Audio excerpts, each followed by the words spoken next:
I rise this morning to inform the Senate of the Federal Republic of Nigeria of the satanic, wicked manifestations of the Governor of Kogi State and his cronies. Mr. President, I went on a regular visit to my constituency to brief and debrief my constituents about a government-orchestrated recall program. On Sunday, I was in Kaba, where a mammoth crowd received me, and I addressed them and debriefed them on the propaganda of recall by the state government. Mr. President, after addressing them in a peaceful rally, I proceeded to Ijumu local government, where I had another very successful rally. That same day, I proceeded to the third local government, Mopamuro, where the entire community and local government came out to receive me and pass a vote of confidence on me. On Monday, being yesterday, I left my village and arrived Lokoja in the company of SSS and police. When I arrived Lokoja, I called the director of SSS that I have intelligence that the governor brought in assassins to kill me. And the SSS director provided a truck of SSS men to accompany me round. I also called the commissioner of police. We were halfway talking, the line went off, and I put up call to the deputy commissioner of police in charge of criminal investigation department. And I told him I'm in town, and I have few places to go to, and I want to also go to the Federal Medical Center to pay the bills of indigent civil servants whom, because the governor have not paid for 15 months, are unable to pay their medical bills. And some of them are to undergo minor operations, surgical operations, so that I was going to go there to offset the bills of as many as I can. The police command in Lokoja provided me again with additional truck of policemen. So the SSS and the police accompanied me to the gate of Kogi State Polytechnic, where I addressed the crowd. Mr. President, my colleagues, I just finished addressing the crowd. I got off the rostrum and opened my car to go in. I just saw gunmen from the other side firing sporadically. I ran into my bulletproof jeep, and one particular killer who is notorious and known in Kogi State as a murderer. In fact, he beheaded somebody in Okene. For that reason, he was brought to SARS in Abuja. He spent months in SARS and Abuja and was just released few weeks ago.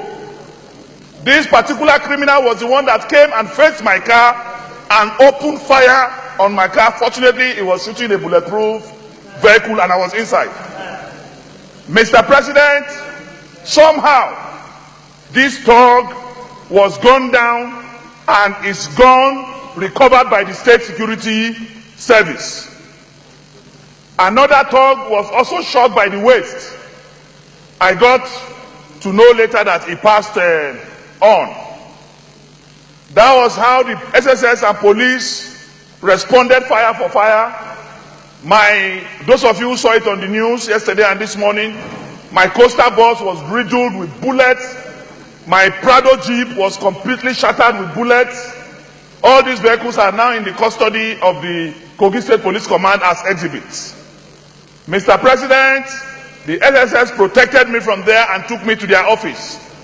And two boys in my coaster bus got gun wound and were taken to DSS clinic for treatment.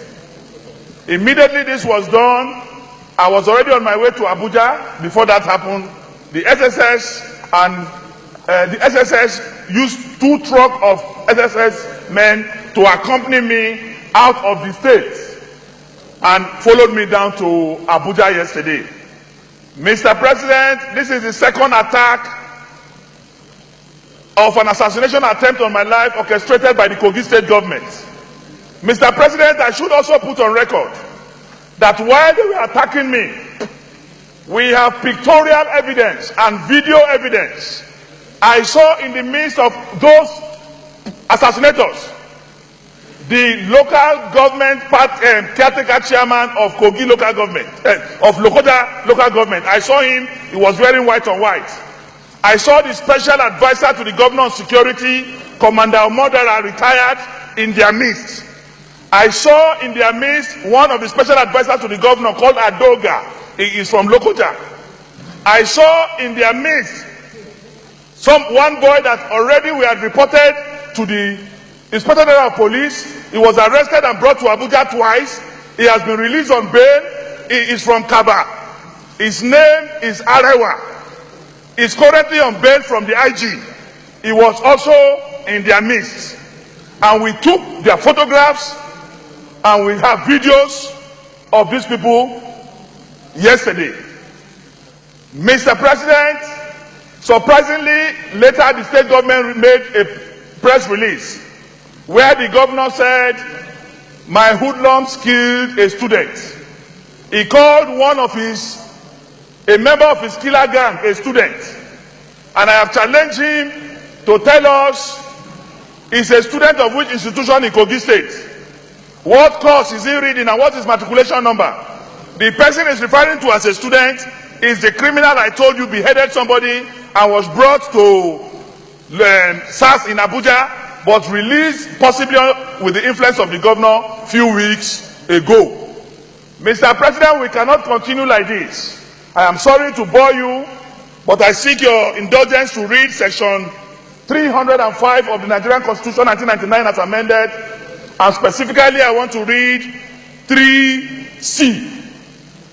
Mr. President, the Constitution of the Federal Republic of Nigeria 305(3) read thus: the President shall have power to issue a proclamation of state of emergency only when C, there is actual breakdown of public order and public safety in the Federation or in any party thereof of such extent as to require extraordinary measure to restore peace and security. Mr. President, I am going to seek the leave of the Senate to bring a proper motion to ask for the declaration of a state of emergency in Kogi State. As I speak to you, Kogi State is no longer passable since Yaya Bello became the governor. Kidnap is going on daily basis. Insecurity is on the rise than ever. Under his administration, there has been 4 jailbreaks in Kotokarfi prison. We cannot continue like that. There's already a state of anarchy, and we are in trouble because the insecurity in the state is orchestrated by the militarization of hoodlums in the state by the state governor. I want to also say that the Senate should cause an investigation on this matter. Not only cause an investigation, but to do the audits of all arms and ammunition in the Kogi State Police Command, specifically the armory in Government House. Because one of the vehicles that was burnt down yesterday belonging to the local government chairman of Lokoja, loaded with ammunitions. But when it was burnt down, there was massive explosion. It's in the papers today, you can read. It was reported in the papers. There was an explosion for more than 30 minutes from that bus, from that burning bus. That is where they loaded all the ammunition they brought. And they were protected by policemen from Government House. So there's a cost to audit all arms and ammunition in the police. The IG must carry out an audit of all arms and ammunition in Kogi State Command, specifically the armory in Government House. We cannot continue to allow the governor to create mayhem in Kogi State, and this is the second time there's an assassination attempt on my life. He cannot kill me because I am secured.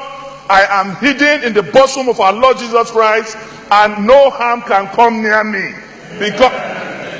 So I am declaring before him and his cronies that I am not killable by man. I am a child of God. I am secured in him. The essence of doing this is to shut me up. But I am declaring that I will not shut up. In an unjust society, silence is a crime. All I am asking the governor to do is to pay the salary of 15-month salary of workers in Kogi State, to pay pensioners and be held accountable. And we will not stop in championing that cause. No amount of intimidation, no amount of name calling, no amount of blackmail, no amount of assassination attempt will detract our attention from speaking the truth. Because when you speak the truth, you die. If you refuse to speak the truth, you die. I will speak the truth and rather die. Thank you very much, and God bless you. All right, thank you, Senator Dino. You will never die.